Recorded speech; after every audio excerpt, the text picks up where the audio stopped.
Hello friends, ഇന്നത്തെ video ഒരു red velvet കേക്കിൻ്റെ ഫ്രോസ്റ്റിങ്ങും ഡെക്കറേഷൻ വീഡിയോ ആണ്. ഇത് 1.5 കിലോയുടെ കേക്കാണ്. ഈ കേക്ക് സ്ക്വയർ ടൈപ്പിലാണ് ഞാൻ ചെയ്തിരിക്കുന്നത്. 9 ഇഞ്ചിൻ്റെ സ്ക്വയർ മോഡലാണ് ഞാൻ ഈ കേക്കിൻ്റെ സ്പോഞ്ച് ചെയ്തെടുത്തത്. ക്രീമിൽ ക്രീം ചീസും കൂടി ചേർത്തിട്ടാണ് ഞാൻ ഈ കേക്ക് ചെയ്തത്. അപ്പോൾ ഈ കേക്ക് ചെയ്യാനായി ഞാൻ ആദ്യം ബേസിൽ ഒരു ലെയർ സ്പോഞ്ച് വെച്ചെടുത്തു. 12 ഇഞ്ചിൻ്റെ ബേസാണ് ഞാൻ എടുത്തിട്ടുള്ളത്. സ്പോഞ്ചിൽ ഷുഗർ സിറപ്പ് വെറ്റ് ചെയ്ത് കൊടുത്തു. ഇതിലേക്ക് ക്രീം ചേർത്ത് കൊടുത്തു. ഫില്ലിങ്സിനായിട്ട് മിൽക്ക് മെയ്ഡും വൈറ്റ് ചോക്ലേറ്റ് ഗ്രേറ്റ് ചെയ്തതും കൂടി ഇട്ട് കൊടുത്തു. അടുത്ത് സെക്കൻഡ് ലെയർ വെച്ച് കൊടുത്ത് നേരത്തെ ചെയ്തതുപോലെ ചെയ്തിട്ട് 3ാമത്തെ ലെയർ വെച്ച് കൊടുത്ത് കേക്ക് ക്രം കോട്ട് ചെയ്തെടുത്തു.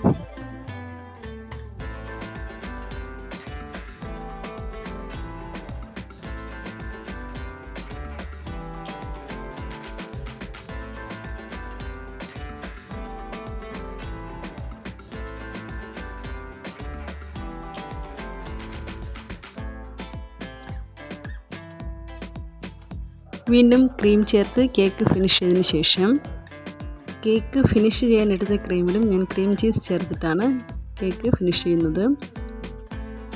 ഞാൻ ഇങ്ങനെയാണ് റെഡ് വെൽവെറ്റ് കേക്ക് ചെയ്യുന്നത്. ഇതുവരെയും നോർമൽ ക്രീം ചേർത്ത് ആർക്കും റെഡ് വെൽവെറ്റ് കേക്ക് ചെയ്ത് കൊടുത്തിട്ടില്ല. ക്രീം ചീസ് ഫ്രോസ്റ്റിംഗാണ് ഞാൻ ചെയ്യുന്നത്. അതിനുശേഷം കേക്കിൻ്റെ സെൻറ്ററിലായിട്ട് സ്ക്വയർ പോലത്തെ ഒരു മോൾഡ് വെച്ചിട്ട് കേക്കിൻ്റെ 4 സൈഡും ക്രംസ് ഇട്ട് കൊടുത്തു. എന്നിട്ട് ഒരു ഓപ്പൺ നോസിൽ കൊണ്ട് സ്ക്വയറിൻ്റെ സൈഡിലായിട്ട് ഒരു ഡിസൈൻ പോലെ ചെയ്ത് കൊടുത്തു. അതിൻ്റെ 2 സൈഡിലും ക്രീമിൽ ഫ്ലവർ ചെയ്തതും കൂടി വെച്ച് കൊടുത്തു.